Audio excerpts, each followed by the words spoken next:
Күндү долақтарым, тырнағы, күрінәлік коллегаларым, доғыттарым, бүгін кеміне маңның үйірілер түбеңе менің дүниелестен менер болады. Орайымыз үйірі дүниелестен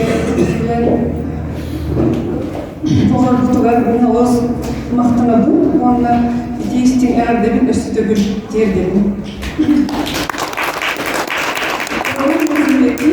Коллеги, почетные гости нашего торжества, разрешите от всей души поздравить с наступающими знаменательными юбилеями, столетием образования родной нашей республики, автономии и 30-летия создания акционерной компании «Алроса». Радостно видеть на нашем торжестве уважаемого министра промышленности Республики Саха-Якутия Максима Витальевича Терещенко, представителя акционерной компании «Алроса», начальника отдела по связям с общественностью, с органами государственной власти Аргунова Владимира Егоровича, Павла Валерьевича Ксенофонтова, нашего депутата Ильтюмян,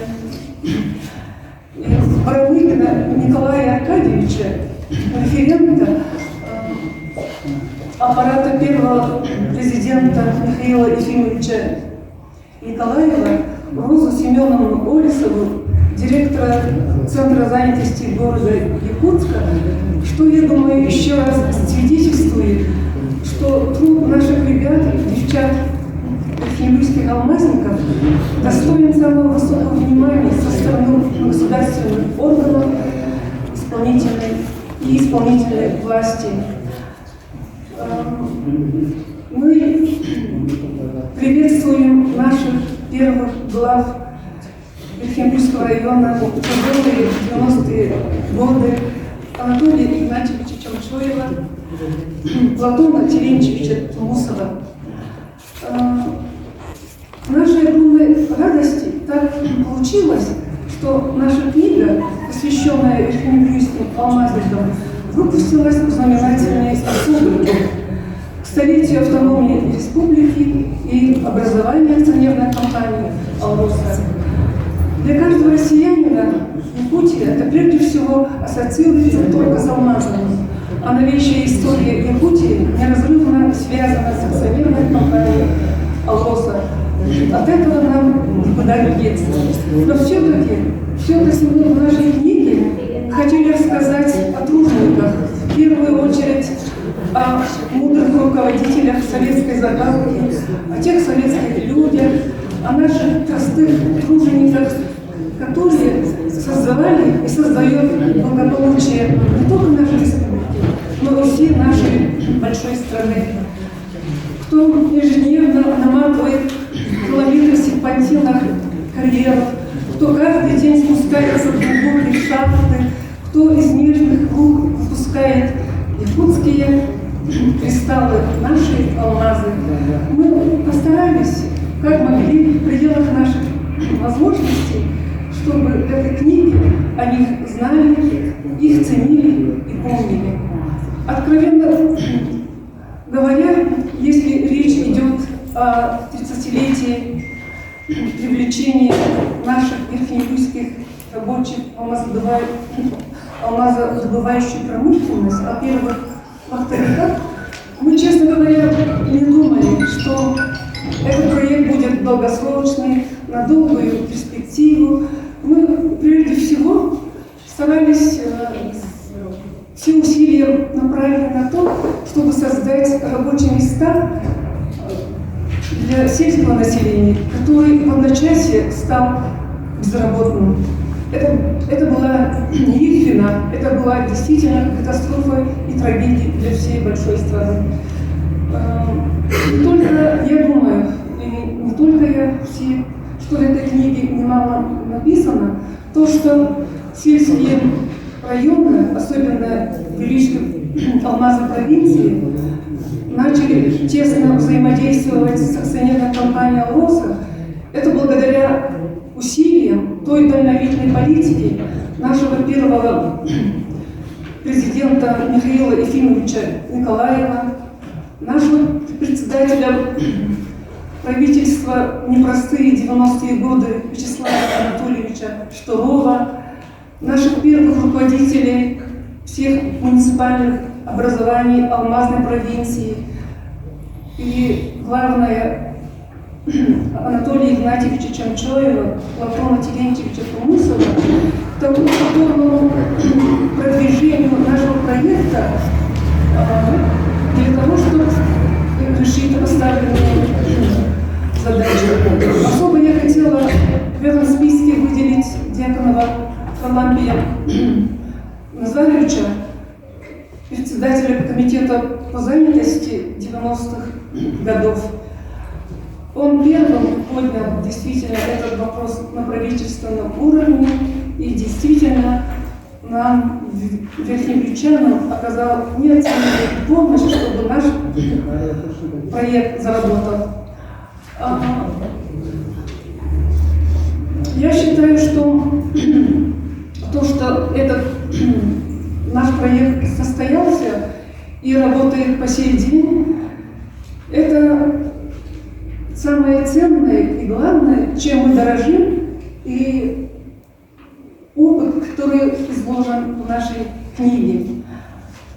Мы, речникийцы, особой благодарностью вспоминаем наших руководителей 90-х годов, мудрых, дальновидных, и особым трепетом вспоминаем руководителей, директоров горно-обогатительных комбинатов «Алроса», которые стали при жизни и потом живыми легендами в истории алмазов. Это Анатолий Тарасович Попов, директор Удачнинского блока в 90-е годы. Это Дюкарев Владимир Петрович, директор Айхальского блока в 90-е годы. Это Платонов Анатолий Васильевич, молодой наш директор, который работал в 90-е годы, и мы были потом возьмем 18 по 21 год директором Анабайского, Нюрбинского блоков. Это директор Айхальского строительно-монтажного треста в 90-е годы Аздоев Магомед Умарович. Это директор Мирнинского строительного монтажного треста Молодцов Алексей Григорьевич. Все они, я считаю, вот, когда бизнес, большой бизнес и власть смотрят в одном направлении для достижения поставленных задач, только такой тандем, я считаю, дает положительные результаты и, самое главное, долгосрочные. В нашей книге красной нитью проходит тема вахтового метода сельских работников. В современных условиях глобализации мы считаем это как самый оптимальный вариант, как самые оптимальные условия для сохранения традиционного уклада, для сохранения нашего родного языка, для сохранения близости к родной земле, своих семей, значит, сохранение самобытности, самосознания нашего всего якутского народа. Хочется еще раз подчеркнуть слова нашего первого президента. Только в труде и только, и физическом, и в интеллектуальном выковывается человек, который строит и созидает свое будущее. Наша молодежь, мне кажется, наконец должна прийти к тому традиционному понятию, что любое благополучие человека самого и страны в целом создается только и только созидательным трудом. От имени творческой группы и от себя лично я искренне благодарю тех, кто нас поддержал в выпуске книги, кто предоставлял нам бесценную информацию, материалы. И особо хотелось бы выразить благодарность от нашего Верхнебрюжского района фонду будущих поколений, руководителю Егорову Анатолию Трофимовичу. Наша книга – отражение многолетнего опыта. 30 лет, ну сейчас вот мы думаем 30 лет, но это все-таки 30 непростых лет. Это многолетний опыт Верхнебрюжского района, прежде всего в социальной защите населения. Результат той слаженной работы, который был установлен руководителями. Мне кажется, вот именно в этом, и я думаю, особый успех советской закалки, когда все действительно одной мысли работали для блага, для общего блага, для страны. Конечно, в этой книге хотелось бы многое объять, но сами понимаете, формат книги, он ограничен, время было ограничено. Как раз мы попали в период пандемии. Многие из тех, от которых мы хотели получить информацию, материал, к сожалению, не смогли, кого-то не стало. Очень жаль, что среди нас мы не видим Виктора Даниловича Михайлова, Халила Миразаровича Дьяконова, наших первых повторяков, ветеранов акционерной компании «Алроса» Васильева Анатолия Семеновича, Егорова Алексея Ивановича. Очень жаль. Конечно, есть свои плюсы, минусы. Я считаю, что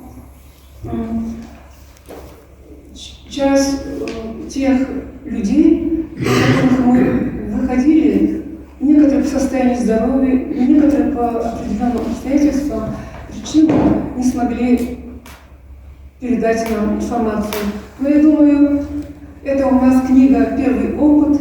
Я думаю, что лучшие книги о наших ребятах, обо всем, что сейчас делается в акционерной компании «Алрос» и вообще промышленной в целом в республике, это впереди. Нам свои пожелания отправил, он не мог, к сожалению, к своим производственным делам присутствовать.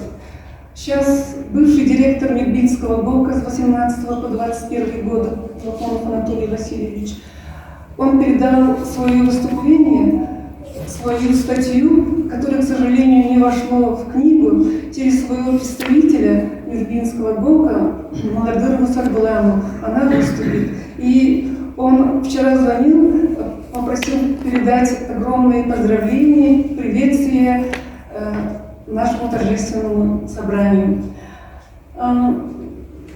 Мне вдвойне радостно, что вместе с нами сейчас находятся лучшие руководители наших ребят, вернее, лучшие руководители ребят, с которыми лучшие руководители, которые работали вместе с нашими ребятами, вернее, их вели в производство. Я с особой радостью хочу познакомить вас с Николаем Андреяном Владимировичем, ветераном акционерной компании «Алроса», директора, вернее, начальника много лет Чайдарской партии Батуринской геологоразведочной экспедиции. Мне бы хотелось познакомить вас с Яковлевым Дмитрием Борисовичем, который много лет вот действительно книга, вернее, каждой страницы, я считаю, что это их лепта, их труд. Еще вот я хотела с особой тоже радостью представить, сегодня у нас присутствует редкий гость, она в Якутске бывает редко, так получилось, что она вот специально осталась.